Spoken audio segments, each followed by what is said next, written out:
Assalaamu calaykum daawadayaal waa idin salaamayaa meel kasta oo aad dunida ka joogtaan. Waxaanahay Saciid Galeyr, halka aad daawanaysaana waa channelka Saciid Galeyr. haddii aad channelku cusub tahay oo kusoo dhaweynayaa gacmo furan ayaan kugu soo dhaweynayaa. fadlan kusoo dhawow sidii caadada inoo ahba. daawadayaal waa ku xumahay in aan marar badan hortiina kasoo muuqanin sababtoo ah fursadihii aan heli jiray iyo waqtigii aan heli jiray ma helo maalmahan dhab ahaantii aad fursadda iyo waqtiga ayaa iska yaraaday, ma fahanteen? marka waan ka xumahay inaan wax badan ama waqti badan aan idinka soo hor muuqanin. marka daawadayaal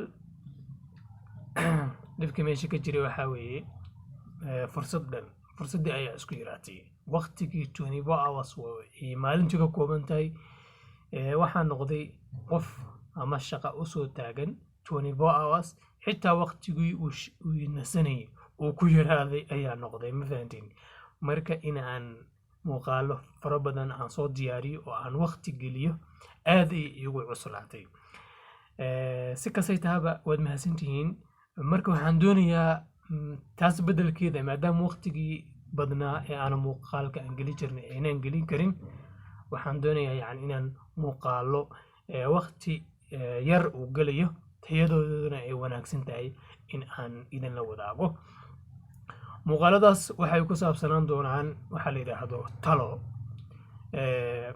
inaan mar aniga ila talisaan, marna aniga aan waxaan idin dhihi karo aan idinla taliyo, marna aan aad idinku isla talisaan oo idinku aad isla wadaagtaan taladiina. waxaan soo qaadan doonaa dad fara badan, ama dad waaweyn ha ahaadeen, ama wiilal ha ahaadeen, ama gabdha ha ahaadeen, oo wax un ka cabanaya noloshooda ah, sidaa daraaddeed doonaya in lala taliyo oo waddada hadda ay ku socdaan mooye waddo kale fikrad ka fiican loogu soo beeriyo ayaan idinla wadaagi doonaa. marka barnaamijkan la yidhaahdo talo, qofkii ugu horreeyey ee nasiib u yeeshay waxa uu yahay gabar Soomaaliyeed. gabadha Soomaaliyeed waxay tiri, waxaan ahaa bay tiri gabar 16 sano jir ah, oo 16 sano ayaan jiray bay tiri. anigoo 16 sano jira ayaa aabbahay waxa uu yiri, nin ayaa lagugu darayaa oo nin ayaa ku soo doontay ayuu yiri. waana kuugu duceeyey oo waa aqbalay ayuu yiri. haddii hadda aabbahay go-aan uu keenay aniga kamaan diidin bay tiri, inkastoo uu ahaa ninku nin iga weyn oo nin odaya uu ahaa, haddana waa ku qaatay bay tiri. marka waqtigii aan isguursanay ilaa hadda waxaa laga soo wareegay bay tiri muddo 5 sano ah. 5 sano ayaa laga soo wareegay tiri. anigana waxaan joogaa Nairobi, waxaana la noolahay qoyskayga ama ciddayda ayaa la noolahay tiri. ninkaygana waxa uu jiraa dibadda.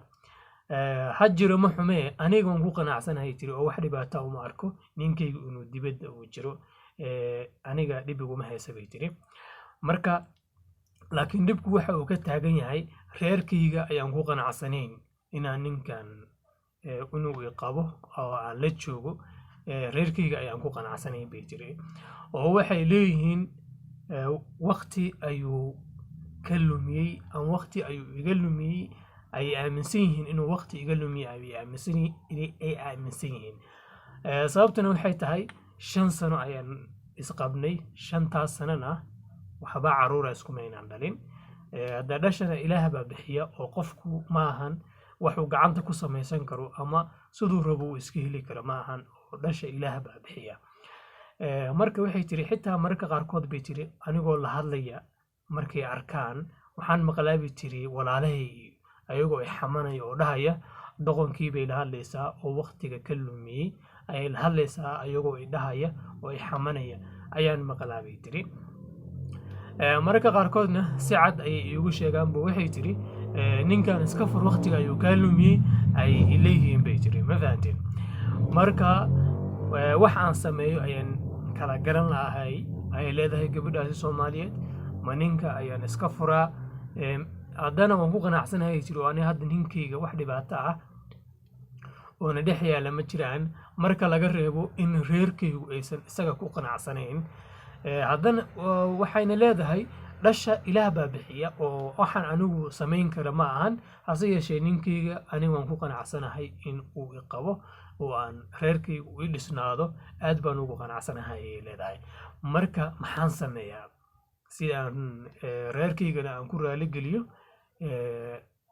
yacni reerkayga waxaan ka wadaa gabadha ciddeeda aan ku raali geliyo ninkaygana aan isku qabno maxaan sameeyaa bay leedahay gabadhaasi ma ninka ayaan iska furaa mise waan iska heystaa oo waddadayda ayaan ku taagnaadaa labadaas yani in lagala taliyo ayay doonaysaa marka adigan i daawanayo daawade maxaad kula talinaysaa gabadhaas ma waxaa leedahay ninka iska fur ma waxaa leedahay reerka ka guur ma waxaa leedahay xaaladda aad hadda ku jirto yani isaga jir waxayna leedahay dee saameyn weyn ayay ugu yeelatay bay leedahay ama ay ugu reebtay aniga shakhsi ahaan kuma qanacsanin bay leedahay in reerkayga iga soo horjeestaan ay xantaan anigoo yani la xamanayo sidaa lagu sameynayo haddana si toos lileeyahay ninkaa waqtiguu kaa dhumiyey iska fur haddana uu ninkayga yahay kuma qanacsanin bay leedahay stress iyo waxay ugu riday dhibaato yani nafsiyan ah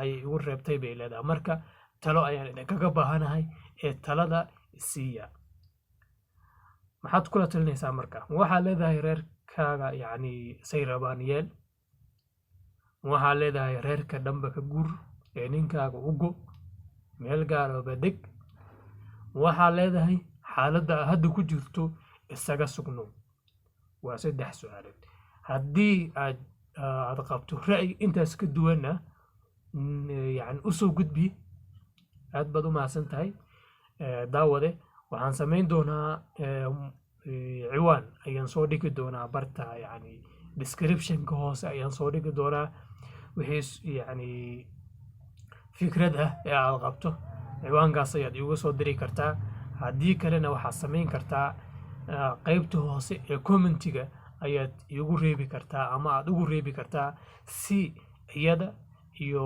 aniga iyo dadka kale ee daawadayaasha ahba ay u daawadaan yani ay u arkaan waxay falcelintaada iyo jawaabtaada wanaagsan mar waliba anigana muuqaalka ku soo xigana waxaan soo qaadan doonaa dadka daawadayaasha ah ee talada wanaagsan siiyey ee bixiyey ayaan soo qaadan doonaa kabacdi markaan soo qaato aan aqrino gabadhaasna taladii loo soo jeediyey aan gorfayno oo aan soo gudbino kabacdi ayaan talada ku xigta soo jeedin doonaa aad iyo u mahadsantihiin daawadayaal aad iyo u mahadsantihiin waa idiin mahad celinaya 100% waxaan ahay Saciid Galeyr halkaad daawanaysaana waa Saciid Galeyr muuqaaladan maaha muuqaalo waqti badan lagu bixi doono xitaa telefoon ayaan ku duubayaa ma idid garayn doono sidii aan ku duubay ayaan ku soo gelin doonaa aad iyo u mahadsantihiin intaynu kulmayno muuqaalkiisa xiga fi amaanillaah waa barnaamijkan talo qaybtiisa koobaad part 1